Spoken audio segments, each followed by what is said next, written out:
And it was in the law library that I connected to other innocent men. Oh, The guy that actually taught me how to shepherdize cases, the guy that actually taught me about Strickland versus Washington and Herrera versus Collins, his name is Ricky Wyatt. And he worked in the law library and he was innocent. He's been exonerated since then. I think Ricky did over 30 years in prison. Um, but the crazy thing was, I was incarcerated with probably about 8 men that have been since released from prison on Cofield unit. And so when you asked about how I did my time, I did it with a lot of men that some of them were guilty and they were strong men, but some of them was innocent and they were stronger men. And so they yeah. really guided me through this process of incarceration. That's fantastic. I know so many people who live in the law library, and it's vital. It really is. And you taught yourself many things that I'm sure you had no knowledge of before you came into prison. So Yes, ma'am. wonderful. What a true blessing Centurion is, and how wonderful that that man told you about it, because you might not have known about it. But just there are no words for an organization like that, and for all the Innocence Projects across the country and the world.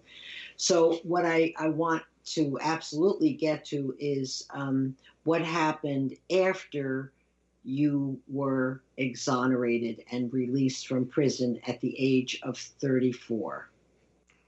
Yes, ma'am. Yes, ma'am. So after I, I kind of bounced back to in 2007. In 2007, I got a letter from Centurion, and that's when I kind of knew that my case was going to open up, and I didn't know how long.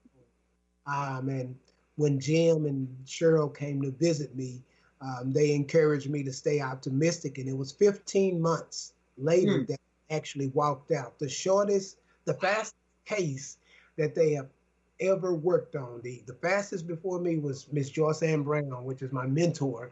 Um, but I walked out 15 months after they accepted my case. And to walk out of prison after going in and at the age of 19 and coming Yeah. out 34. And when I went to prison, I had just purchased a beeper. When I got out, iPhones was everywhere.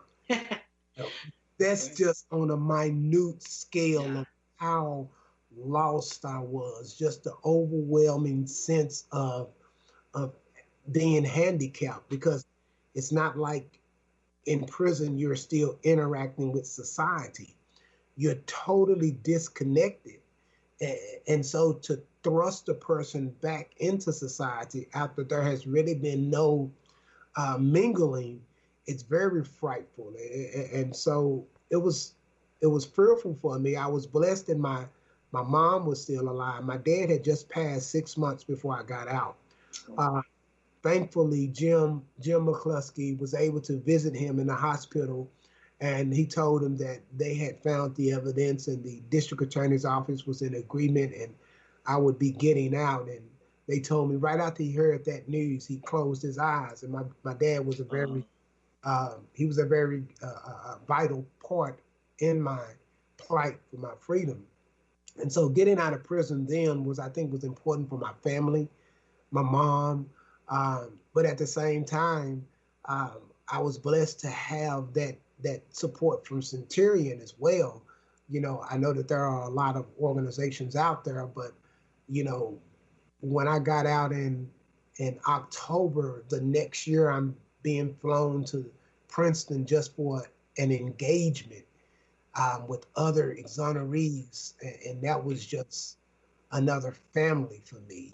And so I think that my transition was helped with my family, and it was helped with the support of the people that had continuously believed in me after my release. It's wonderful. So you received compensation from the state of Texas, which Texas is out in front, giving $80,000 per year for every year you have been wrongfully incarcerated. And you did something incredible with that money. And I want you to tell our listeners what you did. Yes, ma'am. So, February of 2012, I was finally proven actually innocent, exonerated. And at that point, I was eligible for compensation. And when I got the compensation, I remember that night I was sitting in my apartment, and I was thinking and say, you know, the money didn't mean anything to me because it came from a very dark place. Right. I think of the compensation, I think of what was lost, and it was no value you can't put a value on that. And I thought about my dad, and I was like, how can this money be impactful? And so we started an organization called Miles of Freedom. And Miles, while it is my last name, it stands for motivating, inspiring, law abiding, enthusiastic, and successful. It's what we inspire people to be that we interact with. Miles of Freedom is an 8-year nonprofit organization, and our mission is to provide holistic services for individuals, families, and communities impacted by incarceration. To date, I'm just honored to say we've served a little bit over 5,000 individuals impacted by incarceration. We have a produce distribution service center that we've distributed about 700,000 pounds of produce to individuals in the Dallas community, and that's a great asset during COVID. We are still an essential organization, and we provide transportation for families to visit their loved ones that are incarcerated. And to me, it's therapy. While I know it probably helps a couple of people, I don't think I could ever get an apology back or anything. But to see people assisting in lives change after incarceration, it gives me purpose for my pain. Oh, that's wonderful. And it's so, so challenging to come back, as you well know, into society, and your organization fills such an important need. That is wonderful. And you are also a CNN hero, which that's a program on CNN that I think it usually comes around December, um, telling, championing people who have done some creative things for others, and that you were one of those. When did you when was that you became a CNN hero? We have just a tiny little bit of time left. When was that, Richard? 2019, last year. Last year. Oh, wow. That's fantastic. And when you are a hero, you can, attract people. They can give money to your organization. So Miles of Freedom is a great group that you started. And it's going strong, I guess, right? Very strong right now. We are, yes, ma'am. This is a great year for us, even with everything going on. Yes, ma'am. Oh, that's wonderful. So we have to wrap things up shortly. What message do you have if there are people listening who have walked down the road you have walked? What would your message be to them? At the end of the day, I want people to know that hope is a rare commodity. But when you have it, it's the most valuable thing in the world.